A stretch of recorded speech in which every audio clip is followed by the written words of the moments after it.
Ya, kita lanjutkan dialog pemirsa. Saya ingin ke Bang Abalin. Bang Abalin, kami Ya, butuh konfirmasi juga Bang. Kalau kita lihat kemarin Wakil Ketua Komisi 9 DPR RI Nihayatul Wafiro kan sempat nge-tweet tuh di Twitter Bang. Bunyinya adalah salah satu vaksin gotong royong individu yang mau dijual itu adalah vaksin Sinopharm. Padahal Indonesia menerima hibah 500.000 dosis vaksin Sinopharm dari Uni Emirat Arab. Betulkah hal ini? Dan juga kalau butuh informasi juga Bang kita, sebenarnya anggaran untuk pembelian atau pengadaan Sinopharm ini dari mana, Bang Abalin? ya, saya mau bilang bahwa ini tadi terkait juga dengan penjelasan Ketua Komisi, Bapak Lakalena.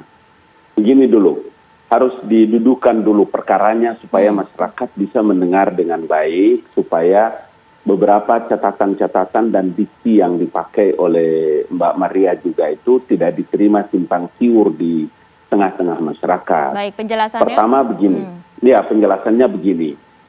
Harapan yang diinginkan oleh Presiden dari semua vaksin yang diberlakukan kepada masyarakat itu seluruhnya, Pak Melki tadi sudah bilang bahwa ditanggung oleh negara melalui anggaran pendapatan belanja negara. Kalau terkait dengan perubahan keputusan Menteri Kesehatan yang sekarang ini adalah nomor 19, ini kita tahu tadi nomor 19 tahun 2021 itu juga menjelaskan terkait dengan vaksin gotong royong yang diperluas. Itu dimaksudkan agar pemerintah itu memperluas akses pelayanan vaksinasi gotong royong ini kepada masyarakat, kepada individu atau perorangan. Tadi kan saya bilang perusahaan atau badan usaha. Itu apa maksudnya? Dalam rangka sebuah harapan yang diinginkan oleh pemerintah itu di akhir tahun 2021 nanti itu setidak-tidaknya ya bisa mencapai 180 juta lebih kurang dari rakyat Indonesia yang telah melakukan vaksinasi. Meskipun itu hanya satu dosis ya, satu dosis suntikan untuk pencapaian kekebalan apa yang disebut dengan herd immunity. Yeah. Nah, penjelasan inilah yang saya mau sampaikan juga. Karena begini, jangan juga nanti ada yang membedakan kenapa seperti tadi Maria bilang bahwa masyarakat mendapatkan vaksin, satu itu Sinovac, kemudian AstraZeneca, kemudian yang lain ini dan enggak. Saya itu ya ini saya kasih contoh pada diri saya. Selain sebagai penyintas, memang jadwal untuk divaksin saya itu nanti di akhir bulan Juli. Sementara kami ini dari kantor staf Presiden itu kan melakukan verlap ke Jawa, ke Malang, ke Bali, dan tidak bisa saya ikut. Kenapa? Karena jadwalnya memang harus didahulukan kepada jadwal-jadwal yang sudah kepada seperti tenaga medis, kemudian lain-lain, atau jadwal masyarakat. Bukan karena mentang-mentang kita dari kantor Presiden kemudian harus didahulukan, tidak bisa. Jadwalnya juga memang ditentukan. Karena itulah di kantong saya ada uang, saya hari ini insya Allah nanti akan mau daftar langsung ke Kimia Farma untuk divaksin lebih cepat. Dari mana biayanya? Saya harus bayar sendiri. Orang seperti saya ini kan masih banyak di jutaan di Republik ini.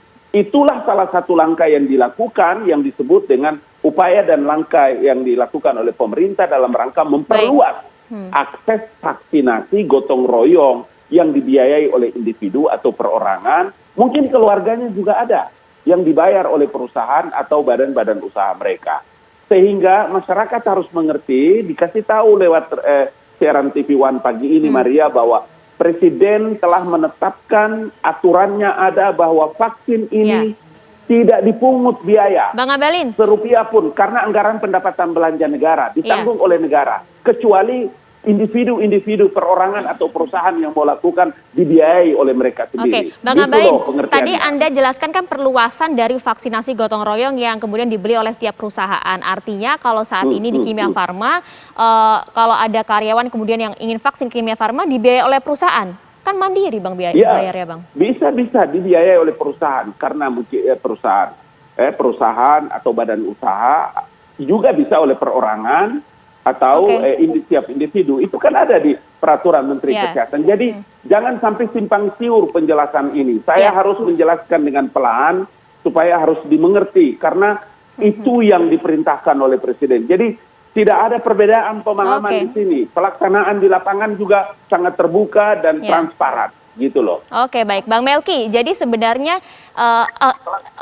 konsepnya adalah ikhtiar untuk meredam penyebaran virus COVID-19 melalui percepatan vaksinasi. Ada korelasinya tidak kalau Anda tangkap?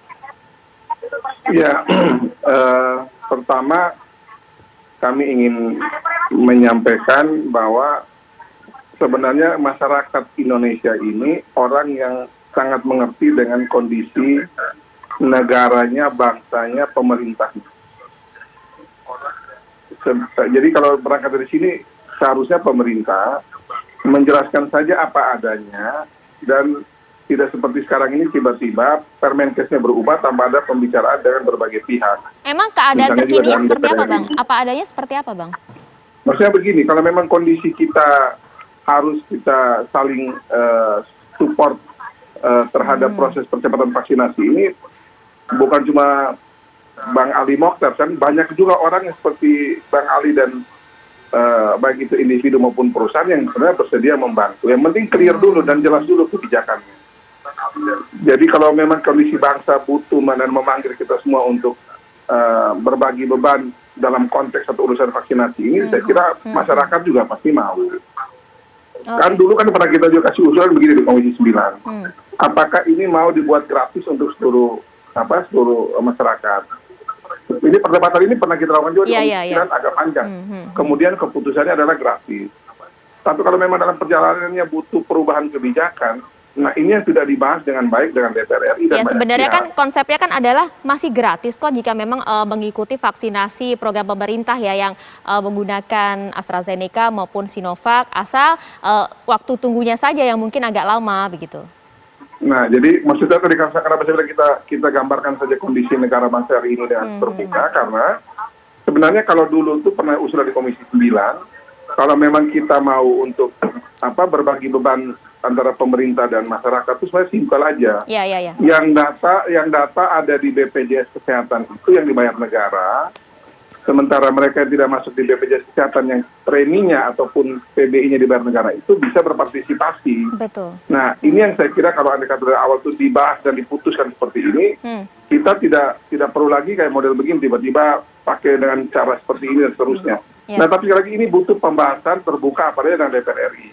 Karena DPR RI itu sebenarnya kami terbuka sekali melihat bahwa memang kalau ada kendala-kendala tertentu, apapun itu kendalanya, kendala keuangan, kendala teknis lapangan, kendala partisipasi publik dan seterusnya itu, sebenarnya kita juga mudah untuk ataupun bisa memahami sejauh ada perbincangan dengan DPR RI. Dan ya, sejauh ini memang belum ada komunikasi begitu ya Bang, yang sejauh ini belum ada komunikasi. Ya, Pak Pandu, tadi sudah cukup jelas tidak sih penjelasan dari Bang Abalin mengenai hal ini, jadi jangan sampai salah kaprah begitu. Ya, semua penjelasan sih jelas, tetapi kan menyalahi prinsip bahwa vaksin ini harus diakses oleh semua rakyat Indonesia dengan tidak perlu berbayar. Meskipun tujuannya adalah ikhtiar bersama untuk meredam COVID, percepatan vaksinasi. Betul, tapi kan vaksin gotong royong ternyata lamban. Ini barangkali vaksin gotong royongnya gagal, sehingga masih banyak vaksin yang kemudian dilempar ke individual. Ini menurut saya jadi salah kaprah. Saya setuju dengan pendapat Pak Melki bahwa semua masyarakat Indonesia diharuskan jadi anggota BPJS dan membayar iuran, dan orang yang membayar iuran dan BPJS akan mendapatkan vaksin gratis. Dengan demikian kan menjadi jelas bahwa kita mewujudkan bahwa semua bersama-sama kita tanggulangi pandemi ini. Tetapi kan yang itu tidak terjadi. Ya, jadi menurut saya kita kembalikanlah kepada Bapak Presiden. Terus terang saya kasihan sama Pak Budi Gunadi karena beliau ini banyak perubahan-perubahan itu karena tekanan. Ketua Satgas KPCPN kan Menteri BUMN. Dia membawahi banyak perusahaan-perusahaan BUMN yang harus hidup dari vaksin, obat dan sebagainya. Jadi seakan-akan kalau ada tekanan dari Kementerian BUMN, langsung ada perubahan dari kebijakan dari Kementerian Kesehatan untuk mengadopsi kebijakan yang Menurut saya tidak etis. Ya, Pak Pandu, singkat saja, wajar tidak menurut Anda jika masyarakat kemudian memiliki pemikiran bahwa kok nampaknya ini negara berbisnis dengan kami ya, padahal pembeliannya anggarannya juga menggunakan APBN? Iya, dan itu yang menjadi banyak pilihan dan Wajar yang tidak pemikiran disampaikan ini? saya.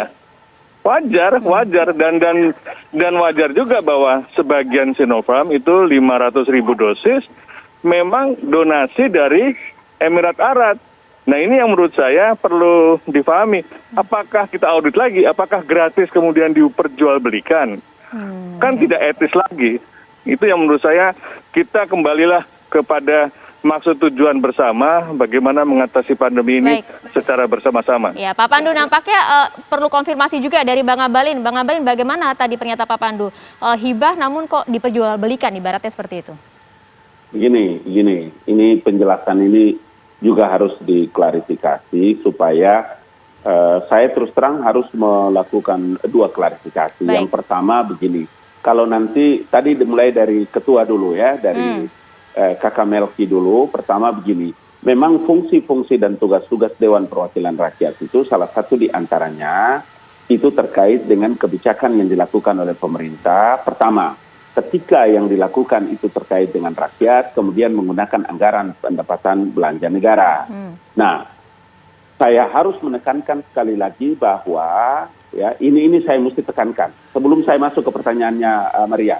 Dalam upaya mendorong percepatan dan perluasan, ya ingat dalam rangka upaya mendorong dan percepatan vaksinasi, ikhtiar bersamalah kita vaksinasi. Iya, itu pemerintah memberikan satu penghormatan dan penghargaan atas inisiatif dari teman-teman yang memang punya konsentrasi, ya pengusaha, kemudian perusahaan-perusahaan yang harus didorong juga untuk anak-anak negeri ini kemudian melakukan kebijakan vaksinasi gotong royong individu. Kita tangkap ini, Bang. Kita bicara, ini mesti diulangi supaya harus.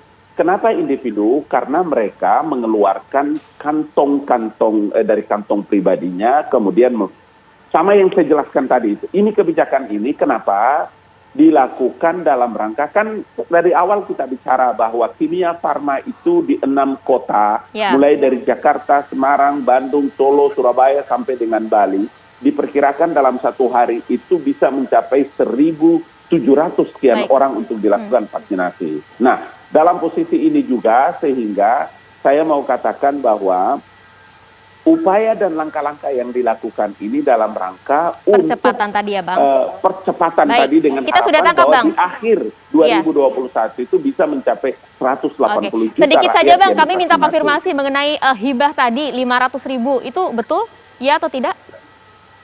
Ya, ini kan sekarang yang dibincangkan juga ya. Saya mau katakan bahwa singkat saja Bang Abalin, waktu kita tidak banyak. Halo. Ya. Kenapa? Halo. Ya singkat saja Bang Abalin. Bagaimana? Oke, kayaknya komunikasi. Kenapa? Apa pertanyaannya Mbak Maria? Iya, betul hibah dari Uni Emirat Arab 500.000 Sinopharm yang kini diperjualbelikan?